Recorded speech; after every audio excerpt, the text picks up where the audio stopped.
আমরা দৈনন্দিন কাজের চাপে দৈহিক এবং মানসিকভাবে বিষণ্ণতা অনুভব করি এবং দুর্বল হয়ে পড়ি। এই দুর্বলতা কাটানোর জন্য ভ্রমণ একটি খুবই গুরুত্বপূর্ণ চিকিৎসা। প্রাকৃতিক ছন্নছায়া, সবুজ শ্যামলী গাছপালা, রং বেরঙের পশু পাখি, ফুল, নদী নালা, পাহাড় পর্বত এর কাছে যেতে পারলেই আমাদের দেহ এবং মনের প্রশান্তি ঘটে। আসসালামু আলাইকুম বন্ধুরা, কেমন আছেন? আলহামদুলিল্লাহ, আমি ভালো আছি।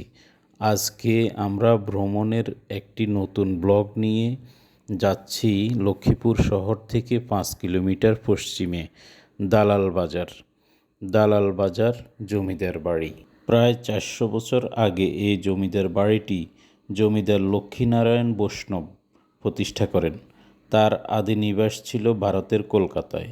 পরবর্তীতে তিনি লক্ষ্মীপুরে এসে এই জমিদারির সূচনা করেন। তাই অনেকের কাছে এটি লক্ষ্মীনারায়ণ বৈষ্ণবের বাড়ি হিসাবেও পরিচিত। বর্তমানে দালাল বাজার জমিদার বাড়ি হিসাবে পরিচিতির কারণ হচ্ছে তার বংশধররা ব্রিটিশ শাসনামলে এই অঞ্চলে বাণিজ্যিক এজেন্ট ছিল।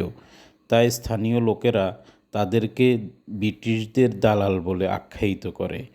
আর এখান থেকেই এই স্থানটি দালাল বাজার হিসাবে পরিচিতি লাভ করে।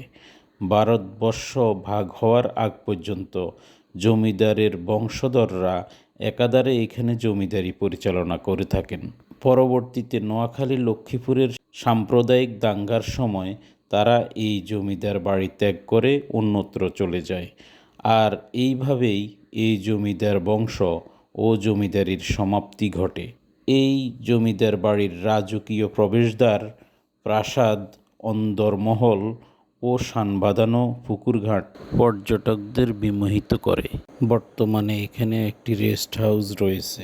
জেলা প্রশাসক জনাব অঞ্জন চন্দ্র পাল এই রেস্ট হাউসের উদ্বোধন করেন এবং এটি বাস্তবায়ন করেন জেলা প্রশাসন লক্ষ্মীপুর জেলার লক্ষ্মীনারায়ণ জমিদার বাড়ির সীমানা প্রাচীর নির্মাণের শুভ উদ্বোধন করেন জনাব মোহাম্মদ আতাউর রহমান, যুগ্ম সচিব ও মহাপরিচালক, প্রত্নতত্ত্ব অধিদপ্তর, সংস্কৃতি মন্ত্রণালয় এবং জেলা প্রশাসনের উদ্যোগে এই জমিদার বাড়ির সীমানা প্রাচীর নির্মাণ করা হয়। দালাল বাজার জমিদার বাড়ি এরিয়াতে বর্তমানে একটি পুলিশ ফাঁড়ি রয়েছে। বাংলাদেশ সরকারের প্রত্নতত্ত্ব অধিদপ্তরের অধীনে সংস্কৃতি বিষয়ক মন্ত্রণালয় এই জমিদার বাড়িটি নিয়ন্ত্রণ করে থাকে। বাংলাদেশের বিভিন্ন অঞ্চল থেকে এই জমিদার বাড়িটি পরিদর্শনে বিভিন্ন পর্যটক এসে থাকে। এই জমিদার বাড়ি এরিয়াতে আপনি খুবই মনোমুগ্ধকর প্রাকৃতিক সৌন্দর্য পাবেন। তাই আমি সকলকে অনুরোধ করব এই জমিদার বাড়িটি পরিদর্শনে এসে আপনার জ্ঞানকে আরও সমৃদ্ধ করবেন। ছোট ছোট বাচ্চাদের, স্কুল কলেজের পড়ুয়া ছেলে মেয়েদের এই জমিদার বাড়িটি পরিদর্শনের মাধ্যমে তাদের জ্ঞানকে আরও সমৃদ্ধ করতে পারবে। আজকে এ পর্যন্তই।